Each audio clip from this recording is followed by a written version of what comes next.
All right, let's continue with looking at some New York hip hop albums. I'm gonna start off with a classic here. This is Capital Punishment by Big Pun. This album came out in 1998, and Big Pun would pass away a couple years later. And I think there was one album that was put out shortly after his death that wasn't all that good. But this album is one of my top 20 hip hop albums. From beginning to end, it's great. This album came out when I first started getting into hip hop. Still Not a Player, that was a big hit, catchy song. I still like it to this day. My favorites are Glamour Life, You Ain't a Killer, The Dream Shatterer, Punish Me, You Came Up, Twins, the original I'm Not a Player. You can go on, and I really believe Big Pun would have been one of the best rappers of all time if he kept doing his thing. So speaking of Big Pun, Terror Squad, all that stuff, around that time, Fat Joe, who was Big Pun's mentor at the time, same year actually, 1998, he put out this one, Don Cartagena. I think this is the best Fat Joe album. I actually don't have his first couple. They're good too. But I really like Good Times with Lazy and Crazy Bone.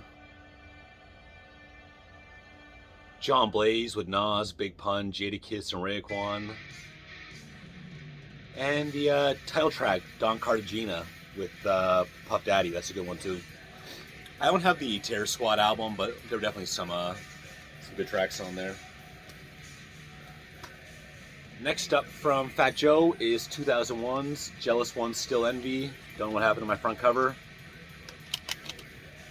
Actually, I do know. This CD was given to me by a friend, but he gave it to me without the cover. Got King of New York, Definition of a Dawn. That's probably the best one on here. I like Still Real, and that We Thuggin' remix with R. Kelly, Busta Rhymes, and Noriega.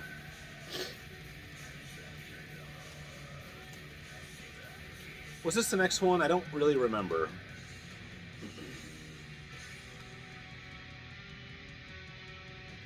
It's probably something in between. But this is 2005's All or Nothing. I remember I liked it at the time, but looking this over, I don't recognize a ton of songs. I think My Fofo, that kind of rings a bell. That's a pretty good one.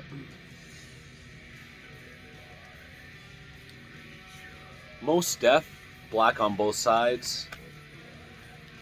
This was the album where I discovered Mos Def just in my friend's car one day.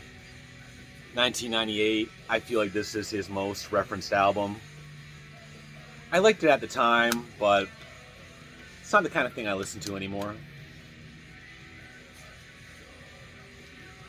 This is The New Danger, which was an album or two later, 2004. This album was very different. Very kind of artsy, trying new things. Influences from definitely non-hip-hop genres, some rock thrown in there. Definitely an artistic statement, but not something I've listened to in it's probably been almost 20 years at this point. Continuing with Mos Def, this is Black Star. This is a collaboration between Mos Def and Talib Kweli. This is definitely a classic album.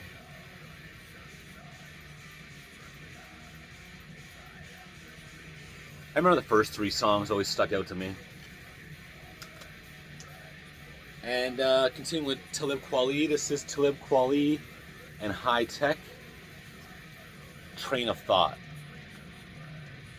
So Talib Kweli was a praised rapper at the time. High Tech was a very respected producer at the time. They came together and put this out in 2000 on Rawkus Records. And to me, this is the best thing that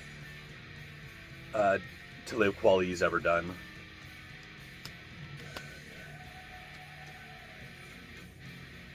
He put out this album, Quality, 2002.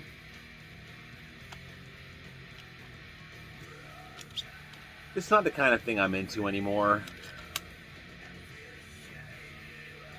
Put It in the Air with DJ Quick, that was a good one. This album always reminds me of my first year in college, 2002.